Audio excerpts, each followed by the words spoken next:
ஒரு விஷயம் சொல்லட்டா, வயசு அப்படின்னா அது உடம்புல இல்ல, மனசுல தான் ஆரம்பிக்குது. இப்போ நிறைய பேர் டயர்டா ஃபீல் பண்றாங்க. வேலையில இல்ல, நம்பர்ல தான் ப்ராப்ளம். நாம எப்ப பார்த்தாலும் என்ன வயசுன்னு செக் பண்ணிக்கிட்டு தான் இருக்கோம். நான் 30, நான் 40ன்னு நினைக்க ஆரம்பிச்ச உடனே மைண்ட் சேஞ்ச் ஆகிடும். அதுக்கப்புறம் நாமே நம்மள ஓல்டு மாதிரி பிஹேவ் பண்ண ஆரம்பிப்போம். ட்ரை பண்ணலாம் நினைக்காம நான் டயர்ட்னு சொல்லிடுவோம். ஆனா உண்மையா பார்த்தா உங்க பாடி இன்னும் ஸ்ட்ராங்கா தான் இருக்கு. அப்போ சேஞ்ச் ஆனது என்ன? பாடியா இல்ல மைண்ட் செட்டா? ஸ்டோன் ஏஜ்ல இருந்தவங்களுக்கு அவர்களோட வயசு தெரியாது. அவர்கள் ஓடுனாங்க, ஃபைட் பண்ணுனாங்க, டெய்லி ஃபுல் எனர்ஜில வாழ்ந்தாங்க. நான் ஓல்டுன்னு நினைக்கவே இல்ல, அதனால ஃபுல்லா லைஃப வாழ்ந்தாங்க.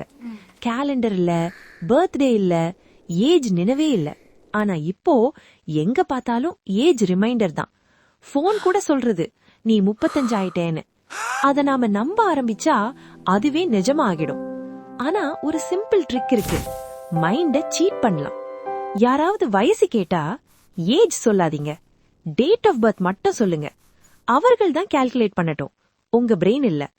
அல்லது 31 வயசு 3 மாதம்னு சொல்லுங்க. கன்ஃபியூஸ் ஆகிடும். நம்பரை கன்ஃபியூஸ் பண்ணுங்க, மைண்ட் ஃப்ரீ ஆகும், லைஃப் ஃபுல் எனர்ஜில வாழலாம்.